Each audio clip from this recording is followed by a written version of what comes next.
introduce this man. His name is Mr. Kicks. He dwells in a doctor. Well, it's great to see you. I'm looking forward to getting into Oscar with Love, and everything that's been going on since we spoke last during the pandemic. So thank you so much for taking a minute out today. I appreciate it. Sure, sure, sure. Yeah. So let's begin with that, with the pandemic. And just for context, we literally interviewed in February before all of it happened, and then got back together in May when it was really going crazy. We didn't know how long it was going to go. So, with that being said, how did you end up making it through that time period, and how has it influenced the way that you create and do things today? Oh my God. Sorry to do that to you. Yeah, I don't know how I got through it. I just don't, you Yeah, know. Um, it was very painful. It was very difficult. I was by myself, and that was not fun.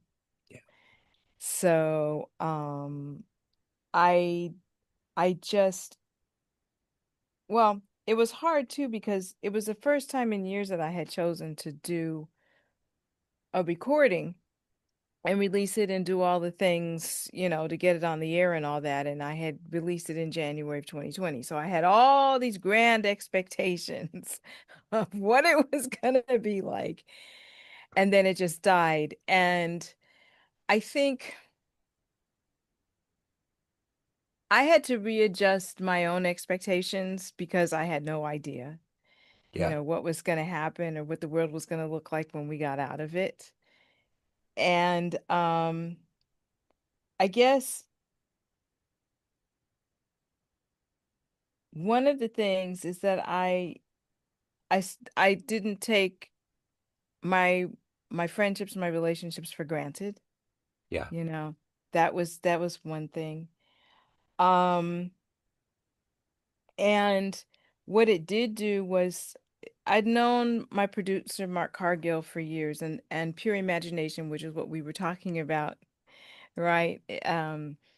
At that point, Mark had produced only three of the tunes on that album, but ultimately he did the final mix and mastering for the album. And we'd known each other for many years, and he was one of the people that just kind of kept me going during that time. And he found a way to creatively do a Christmas album, So we honestly, I've never disclosed this, but I'll disclose it now. He'll probably kill me. But we had to, everybody had to record their part for the Christmas album, The Gathering, remotely.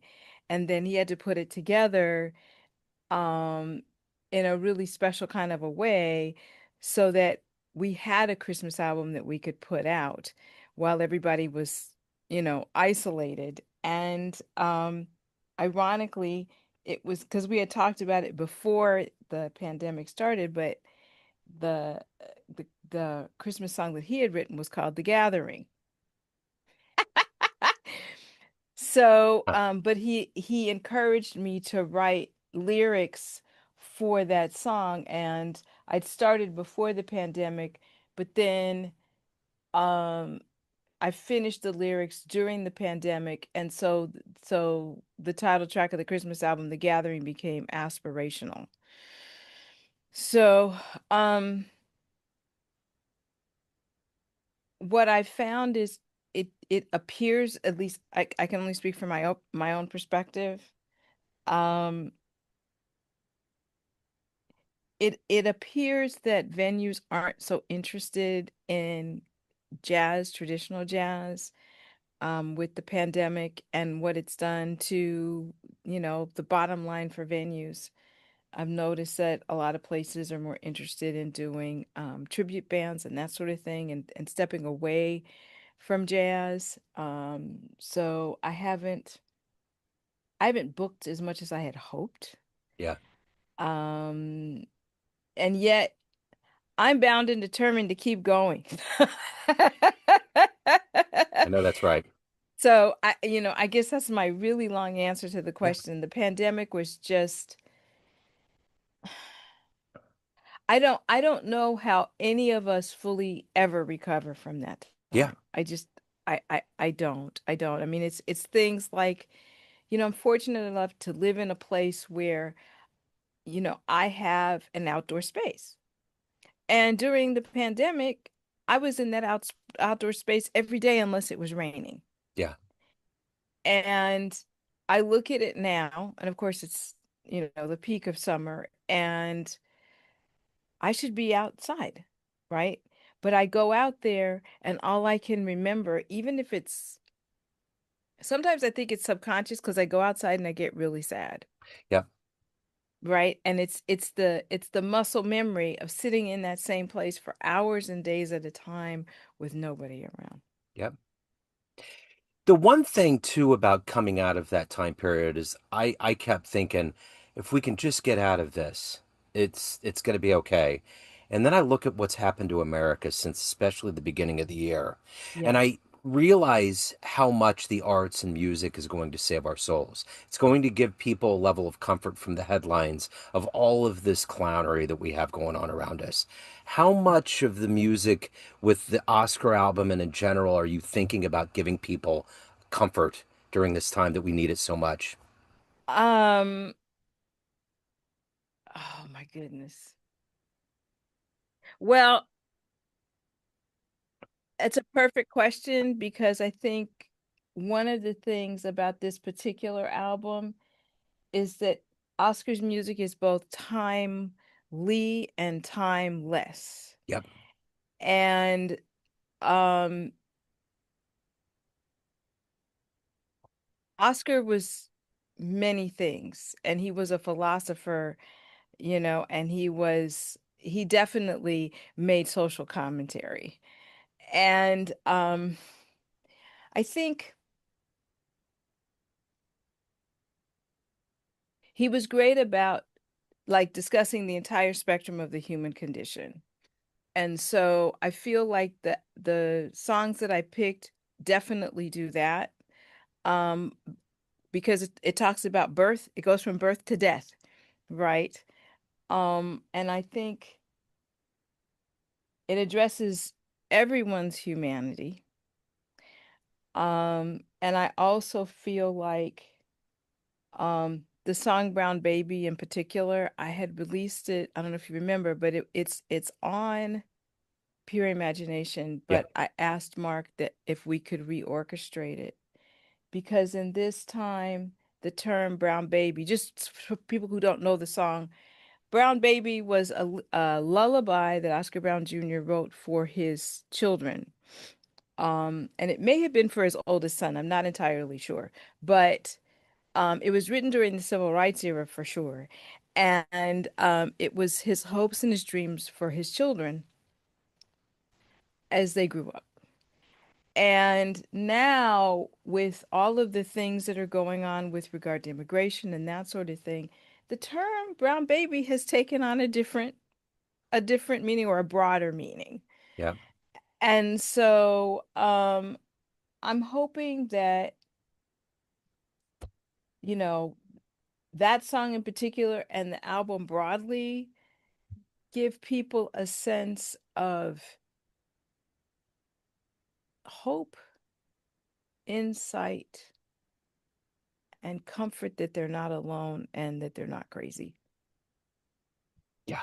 And we need that more than ever. Yeah. So, how did you land on doing this tribute to Oscar Brown Jr.? What was it that impelled you to finally to do this, to make this a reality? Well, that's a piece of cake. Yeah.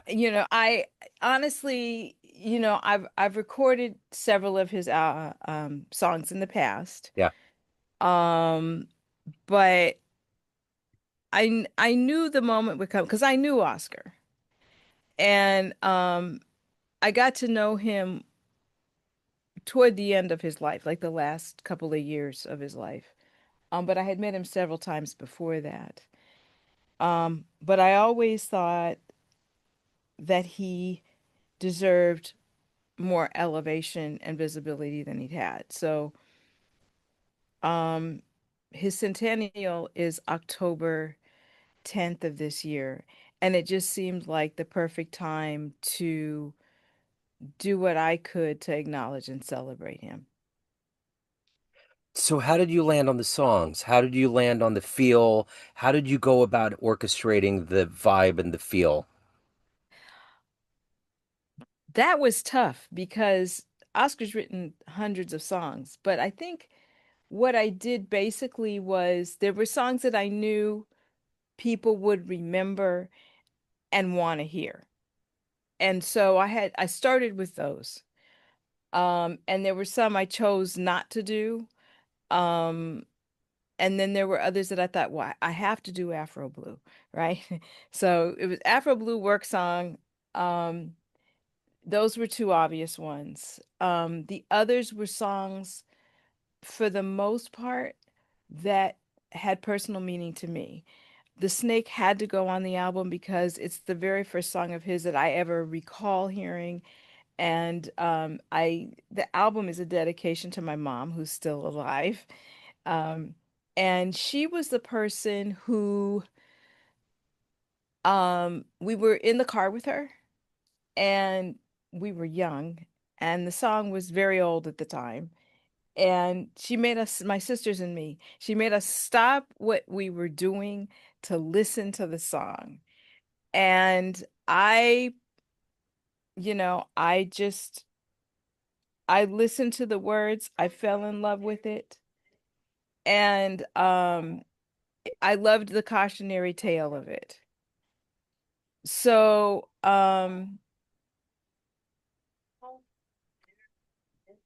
I just felt like I needed to have that song on the radio. I mean, on the radio. I'm sorry. I'm getting distracted. You're fine. Sorry. You're good. Okay, good. Um, anyway, um, that song solidified who Oscar was for me. And I was like 13 or something when I heard the song, and the song had been out, maybe before I was born. I don't know, but it at least very, very small. And so as I matured and I started doing my own material, I started um doing my own shows, then I started digging into his things. And so Hazel's Hips was another one of those songs, and it actually was the very first song of his that I ever performed. And then the rest of them, just kind of the same thing. They're like my personal favorite. Somebody else might say, "Oh, well, what about That Dare?" Yeah, That Dare's a great song, but it wasn't what I chose for me. Um, and then A Tree in Me was a song that I wanted to record because I loved that he in several songs talked about the end of life, right? And so this one just it was so thoughtful in everything that it said about what he wanted done with his remains, right? And at the same time finding a way to live beyond this physical body. And the song was particularly moving to me. The other song that might be a surprise to people that I chose was Ladies Man, which again was one of those songs that it had been out for some time and I'd hit my early teens and my mother was having a listening party, which she did a lot of those. And someone played the song, and I'm just at that point where I'm starting to think about dating and whatever. And so that song was really alluring to me, and it was a cautionary tale all at the same time, kind of like The Snake, in a different kind of a way. But I knew because it really is the perspective of a ladies' man. And I knew that I couldn't do that song by myself. So, but I couldn't leave it off of the album. So what I chose to do was invite Adam A.J. Jackson to do the majority of the song, and I kind of, you know, I I I jump in at certain points. So those are the ones that I can think of off the top of my head that were just, top of mind. Oh yeah, um, more about Hazel's Hips.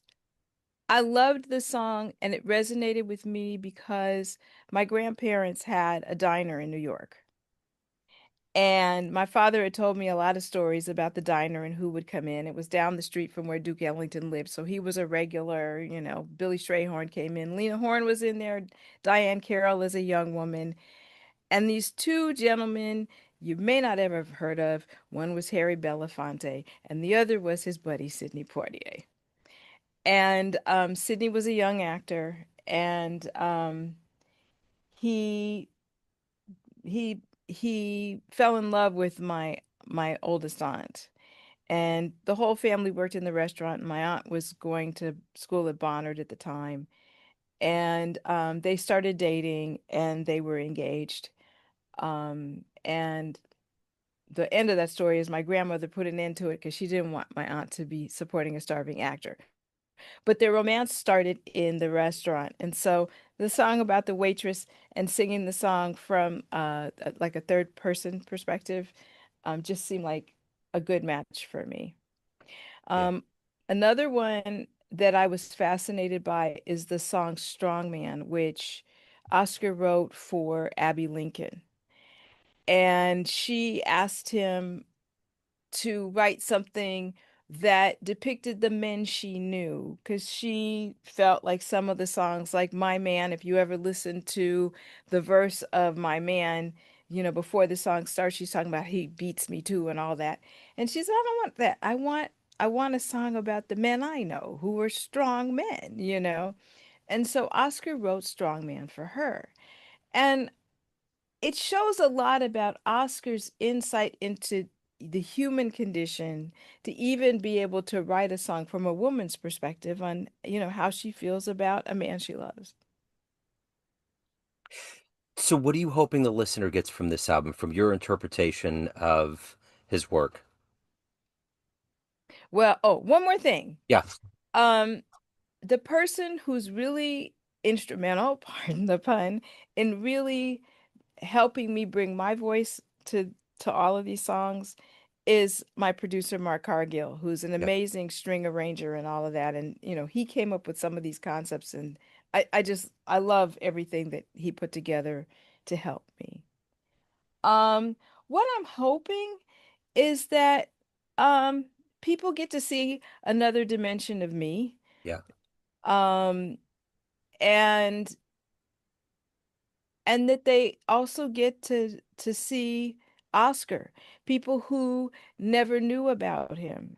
I hope that they honor him and who he was and what his artistry was. And those who remember him um, get an opportunity to remember him in a new way and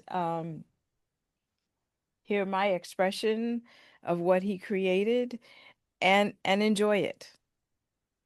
So, it's going to be streaming everywhere, but if anybody wants to get a copy, they want to catch you live, anything else going on in your world, where's the best place to go? So the best place to go is to go to amberweeks.com where Okay. all of my information is. But I am going to be streaming the full album on all of the platforms. And in fact, they're already, as of today, there are two singles out from the album if they want to hear it now. Yeah. So there's the single for Work Song that came out today, and I think 2 weeks ago, Afro Blue came out. But Okay. you know, Spotify, Apple Music, Amazon, YouTube, all, you know, anything else, it's there. Okay, I will put links in the show notes. Amber, you have no idea how wonderful it is to see you in true living color and to be able to actually have this interview after all the times we spent during that pandemic. Thank you so much. I really appreciate it. Best of luck on this release. Thank you so much. You bet. Neon Jazz.